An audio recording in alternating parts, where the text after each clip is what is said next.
신앙을 가지고 산다는 것은 굉장히 큰 축복입니다. 그리고 행복입니다.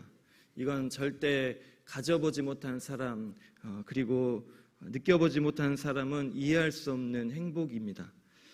신앙이란 믿음의 대상을 굳게 믿고 그의 가르침을 지키며 이를 따른다라는 의미입니다. 눈에 보이지 않는 그 신적인 존재가 실제로 존재하고 나와 우주를 창조하셨고 나를 보호하시고 나와 함께 하신다는 것을 믿는 것이며 또 이 사실을 믿고 있다는 것입니다. 이것이 바로 신앙인 것입니다. 지금 내 눈에는 보이지 않고 들려지지 않고 만져지지 않지만 그 사실을 믿는 겁니다. 사실 지금 우리가 살아가는 시대가 내 눈에 보이고 내 귀에 들리고 내 눈에 만져진다 할지라도 참 믿음이 상실되어 버린 시대이지만 눈에 보이지 않는 하나님을 믿고 산다는 것은 굉장히 큰 축복이 되는 것입니다. 하나님께서 스스로 하나님을 계시하지 않는다면 알 수 없는 그 하나님이 나의 삶 가운데 느껴진다는 것, 엄청나게 큰 축복이며 행복입니다. 그래서 이 신앙인은 하나님을 날마다 느끼며 살아야 됩니다. 내가 부하든 또 가난하든 건강하든 약하든 하나님이 느껴지는 삶을 살아야 됩니다. 비록 현실적으로는 삶이 고달프다 할지라도 이 삶에 하나님이 함께하고 계신다는 것을 느끼고 산다면 그 삶은 불행이 아니라 행복이 되는 것입니다. 하지만 건강하고 또 부하고 하는 일들마다 잘 되는데 하나님이 느껴지지 않는다면, 내가 나를 봐도 문제가 많고 하나님의 진노를 피해가기가 어려운 것 같은데 아무런 일이 내 삶 가운데 일어나지 않는다면, 내 삶에 이렇게도 저렇게도 하나님이 느껴지지 않는다면 사실 신앙인으로서 잘 살아가고 있다고 말하기는 어려울 듯합니다. 현실의 삶이 어떠하든지 간에 우리 신앙인의 삶에는 반드시 하나님이 느껴져야 합니다. 하나님을 느끼며 살아야 되고 또 하나님을 발견해야 되고 매일매일 새로운 하나님을 만나야 하는 것이 바로 신앙인의 삶입니다. 이러한 삶을 살아가시기를 간절히 원하고 소망합니다. 다윗은 오래전 어린 소년이었을 때 이스라엘 왕으로 하나님께 기름 부음을 받았습니다. 하나님께 기름 부음을 받은 후에 왕위에 오르기까지 무려 20년의 시간이 걸렸습니다. 17년 동안 사울 왕의 시기와 질투로 인해 고난과 역경의 시간을 보냈고, 또 사울 왕이 죽자 드디어 이 다윗의 시대가 열리는가 기대했지만 유다 지파 외에는 다윗을 왕으로 맞아주는 자들이 없었습니다. 12지파 중에 유다 지파만이 다윗을 왕으로 받아들였습니다. 이렇게 7년을 보냈는데 그 7년의 마지막 2년 동안은 아직 남아있는 그 사울의 세력과 내란까지 벌여야 했다는 것이죠. 하지만 이 상황에서 다윗은 사울 집안을 중심으로 형성되어 있던 이 북쪽 지파들에 대해서 그들을 최선을 다해 섬겼습니다. 그들에게 하나님의 축복을 빌어주었고, 비록 자신을 왕으로 인정하지는 않지만 그들이 하나님의 은혜 안에서 살기를 또 빌어주고 또 축복해주고 은혜 있는 삶을 기도해 주었습니다. 사실 길르앗 야베스 사람들, 이들이 다윗의 왕권을 인정한다면 다윗은 천군만마를 얻는 셈이 됩니다. 그래서 이 다윗은 간접적으로 이 야베스 사람들에게 자신을 지지해 줄 것을 호소했습니다. 하지만 이 모든 일이 다윗의 뜻대로 다 되지는 않았습니다. 아브넬이 마하나임에서 이 사울의 아들 이스보셋을 왕으로 세웠습니다. 다윗의 상황에서 보면 상황이 복잡해지는 겁니다. 상황은 더 악화되었고, 아브넬이 이스보셋을 왕으로 세워서 사울 집안을 지지하는 이스라엘 사람들을 모아다가 다윗에 대해서 대적하게 했다는 것이죠. 다윗은 최선을 다하여 그들을 섬겼지만 자신의 뜻대로 상황은 흘러가지 않았다는 것이죠. 기름 부음을 받았지만 20년을 견뎌내고 버텨낸다는 것은 사실 쉽지만은 않은 일이었습니다. 하지만 다윗은 고난 속에서 하나님을 느꼈고 또 다윗과 함께 하시는 그 하나님을 다윗은 느끼면서 하나님의 때를 다윗은 기다렸다는 겁니다. 그리고 마침내 다윗을 대적한 아브넬이 죽었습니다. 그를 뒤이어 이스보셋도 죽었습니다. 이 아브넬과 이스보셋이 죽자 이 북쪽 지파들은 더 이상 이 다윗의 왕권을 반대할 만한 명분이 없었습니다. 다윗만큼 이스라엘 왕이 될 만한 여건을 두루 갖춘 사람은 없었기 때문입니다. 그래서 이스라엘 모든 지파와 장로들이 헤브론에 있는 다윗을 찾아왔고, 다윗이 이스라엘의 왕이 되어야 된다는 여러 가지 명분을 제시하면서 우리의 왕이 되어 주십시오라고 간청을 한 것이죠. 그리하여 다윗의 나이 37세에 온 이스라엘의 왕이 되었습니다. 17세에 기름 부음을 받아서 무려 20년 만에 이루어진 일입니다. 비록 고난의 시간이었지만 하나님과 함께하면 또 하나님을 느끼며 살아가는 신앙인의 결말을 다윗은 보여주었습니다. 비록 고난의 시간이었고 역경의 시간이었지만 하나님을 갈망하고 하나님과 함께하고 하나님을 포기하지 않는 삶의 결말이 어떠한지 다윗은 보여주었다는 것이죠. 하지만 이 모든 것을 이룬 그때의 이 말씀의 저자는 하나님이 없는 삶이 어떠한 삶인지를 또 반대적으로 보여주고 있습니다. 다윗은 자신이 정권이 안정되자 이 블레셋에게 빼앗겨버린 하나님의 언약궤를 다시 예루살렘으로 옮겨오기를 원했습니다. 그는 정예군 3만 명을 이끌고 지난 반세기 동안 법궤가 머물렀던 이 바알라에 있는 아비나답의 집을 찾아간 것이죠. 이 사건에서 문제가 되는 것은 다윗이 순수한 동기에서 이 일을 진행하지 않았다는 겁니다. 법궤가 블레셋에서 돌아올 때 수리에 싣고 왔고, 율법에서 이 법궤는 레위 사람들이 어깨에 메고 가야 한다는 사실을 다윗이 알고 있었음에도 불구하고 이런 절차들을 밟지 않았다는 것이죠. 다윗은 여호와 하나님을 경배하기 위해 법궤를 예루살렘으로 옮겨온 것이 아니라 정치적으로 이용해서 자신의 정권에 이 종교적인 정당성을 부여하기 위해 법궤를 예루살렘으로 옮기고 있다는 겁니다. 절차상의 문제도 많았습니다. 그런데 다윗은 하나님께 아무것도 묻지 않고 하나님의 뜻을 구하지 않고 오직 모든 것을 다 이룬 그때에 하나님이 없는 그의 계획을 실행해 나가고 있는 것이죠. 결국 일은 터지고 말았습니다. 수레를 끌던 소들이 뛰면서 이 법궤가 땅에 떨어지려고 하자 우사가 법궤를 잡았고 우사는 그 자리에서 죽고 말았습니다. 율법은 어떠한 이유에서든 사람이 법궤를 만지는 것을 금지하고 있고, 법궤를 만지는 것은 하나님의 거룩하심을 훼손하는 행위이기 때문에 불순한 행동에 속하는 겁니다. 과거 호기심 때문에 70명의 베세메스 사람들이 죽었던 일 역시 법궤에 대해서 소홀히 생각하고 하나님의 거룩하심에 대해 인정하지 않는 사람들의 대가인 것이죠. 그래서 다윗은 우사의 죽음을 기념하기 위해 그곳을 베레사 우사, 즉 하나님께서 우사를 치셨다라는 이름으로 그 자리를 불렀습니다. 우사를 기념하기 위해, 그리고 하나님께서 우사를 치셨다.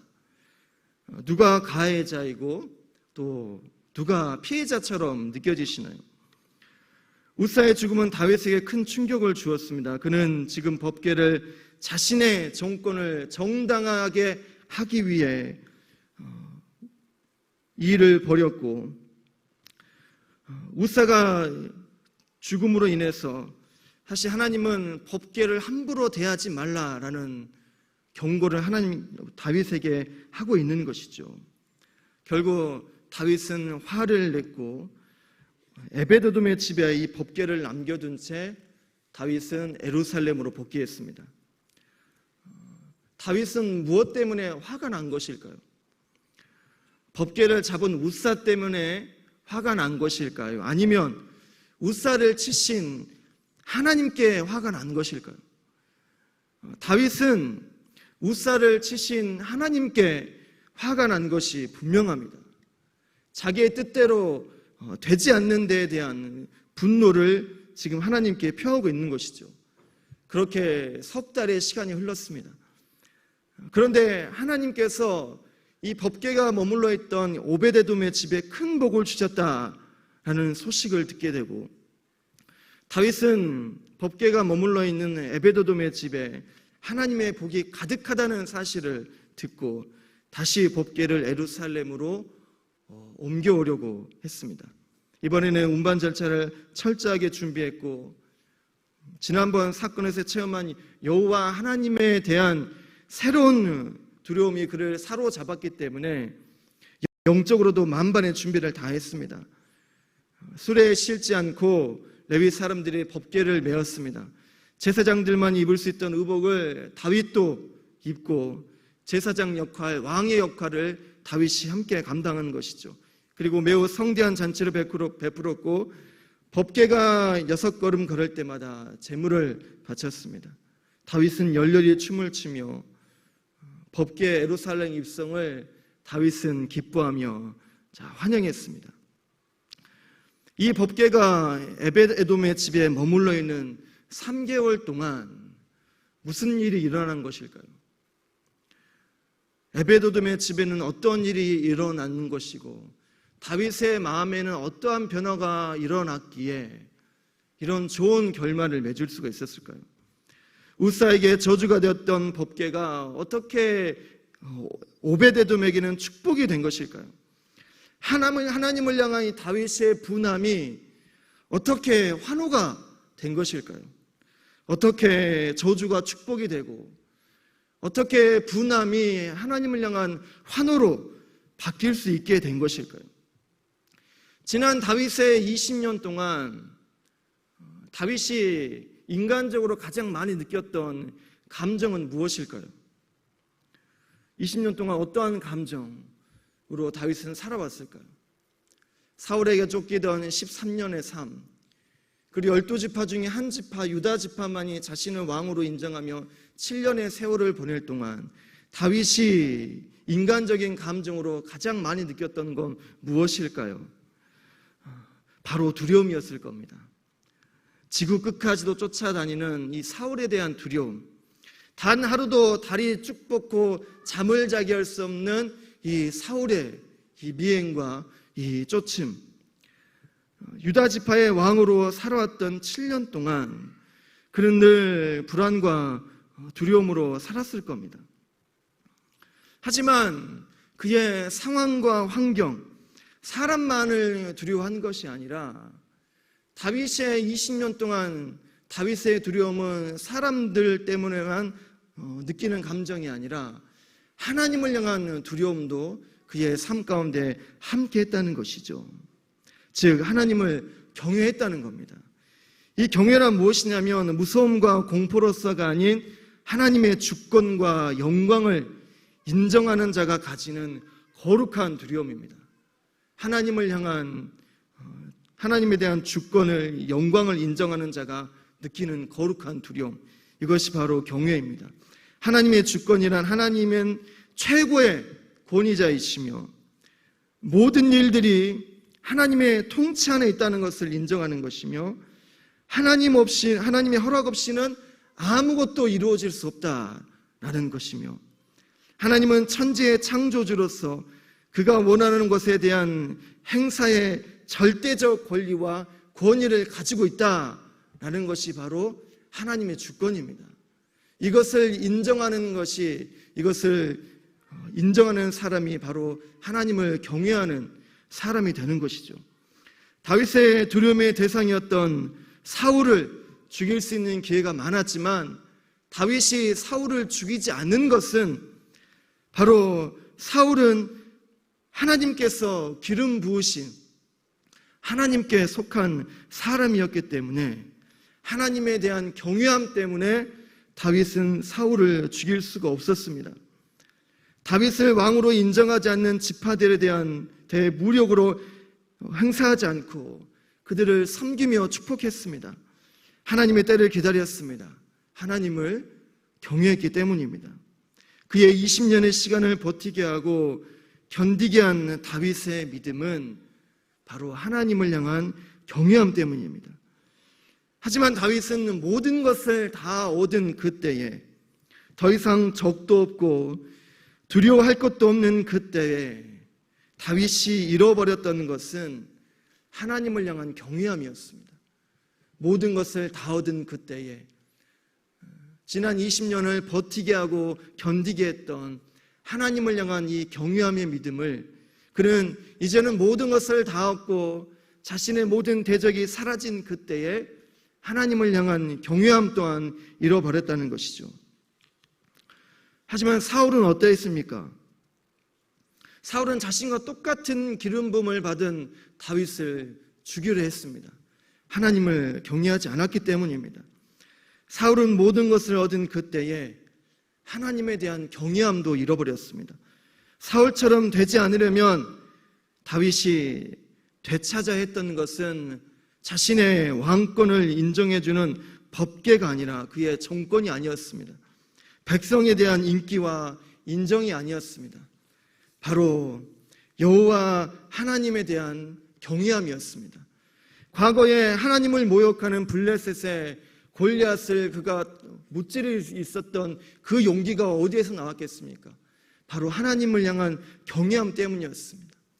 사울을 죽이지 않는 것, 아브넬을 죽이지 않는 것, 그를 대적하는 자들을, 반대하는 자들을 품고 축복한 것, 지난 20년의 시간을 버티게 했고 자신의 감정을 이기게 했고 자신의 계획을 이기게 했던 것은 바로 하나님을 향한 경외함이었습니다.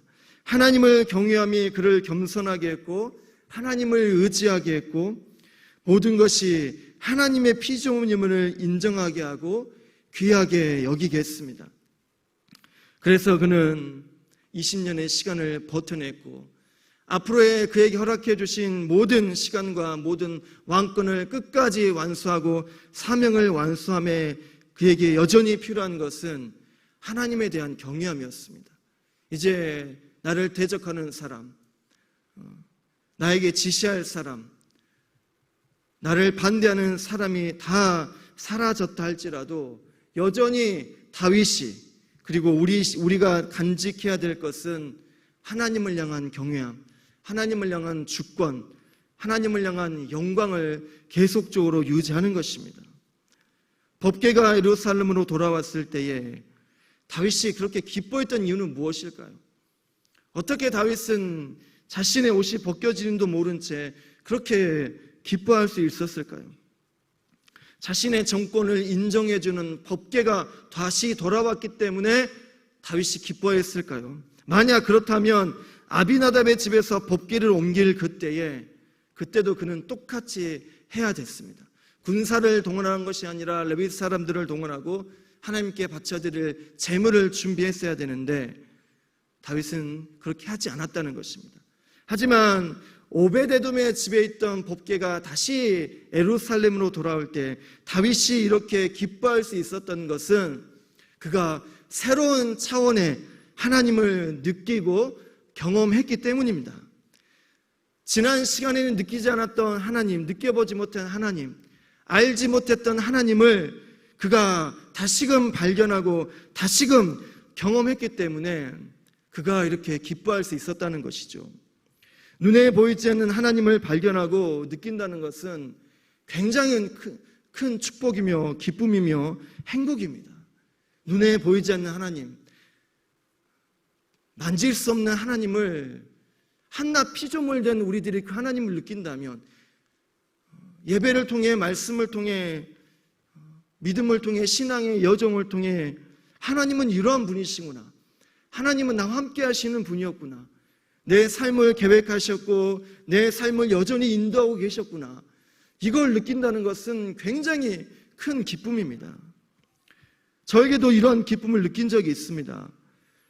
어떤 삶을 살아야 될까 수없이도 수날을 고민하던 그때 나를 목회자로 부르셨고, 이것이 피난처가 아니라 도피성이 아니라 하나님이 내 삶을 계획하셨고 이게 하나님의 뜻이고 나를 향한 하나님의 계획이구나 라는 것을 완벽하게 응답을 받은 그때에 지금까지는 한 번도 경험하지 못한 엄청난 기쁨을 누려봤습니다. 아침에 눈을 뜨는 것 자체가 굉장히 기쁨이었습니다. 이제 내게 평생 동안 할 일이 있구나. 이제 어떻게 살아야 될까? 무엇을 하며 살아야 될까? 더 이상 고민할 필요가 없다는 것 자체가 굉장히 큰 기쁨이었습니다. 아침에 눈을 뜨는 것 자체가 굉장히 큰 기쁨이었습니다. 하지만 목회 현장이 이렇게 힘들다는 것을 알았다면 그때 눈을 뜨지 않았을 겁니다.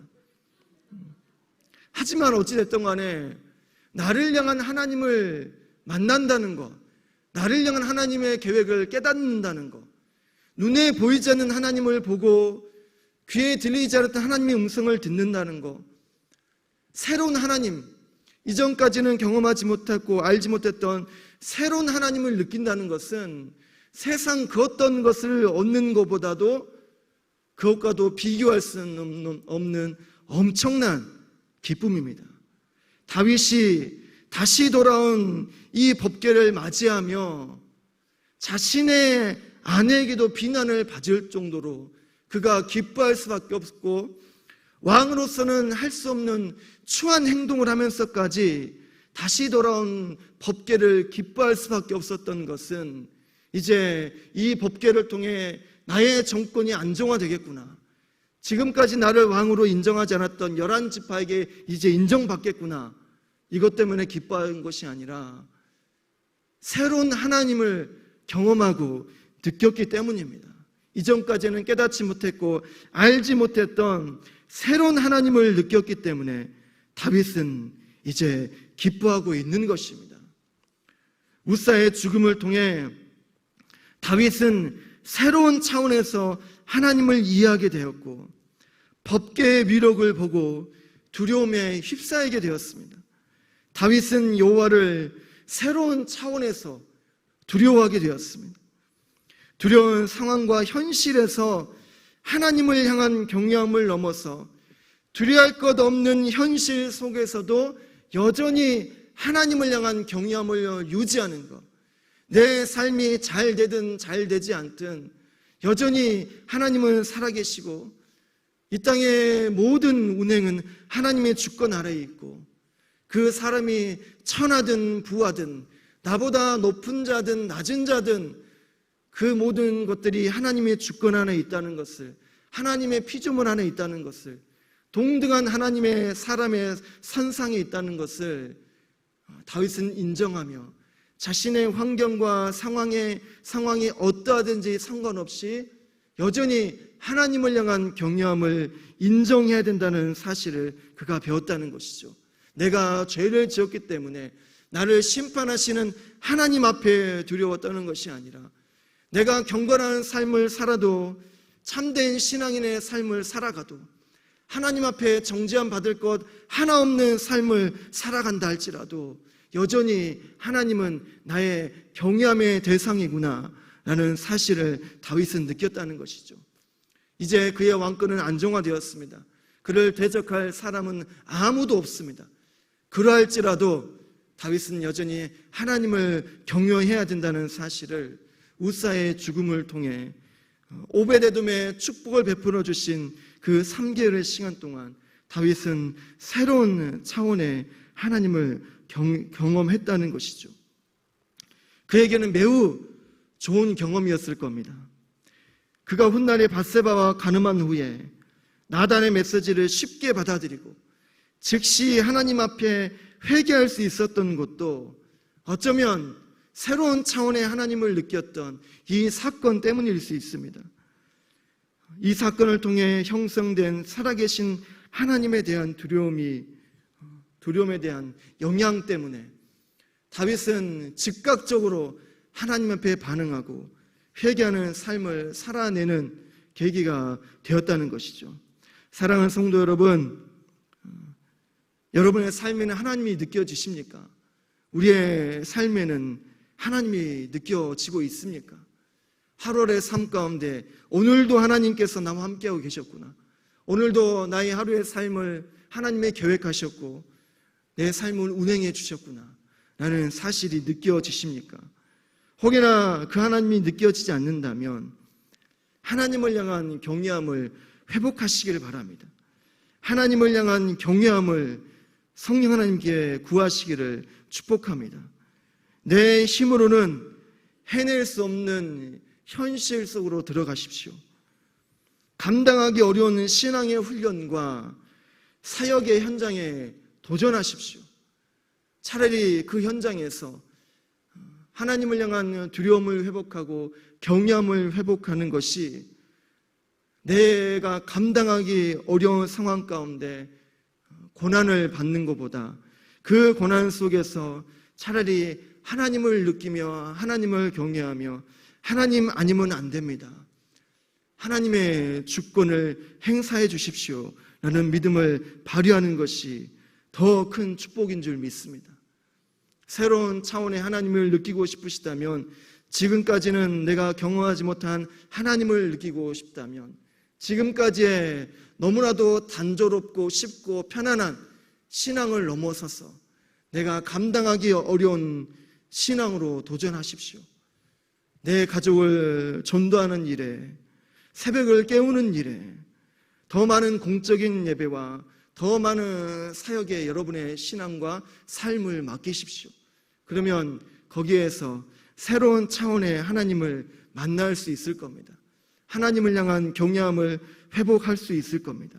비록 지금은 버거울지라도 힘들지라도 그 안에서 하나님을 느끼는 것이 내가 느끼는 버거움보다 더 큰 축복이 되어질 것입니다.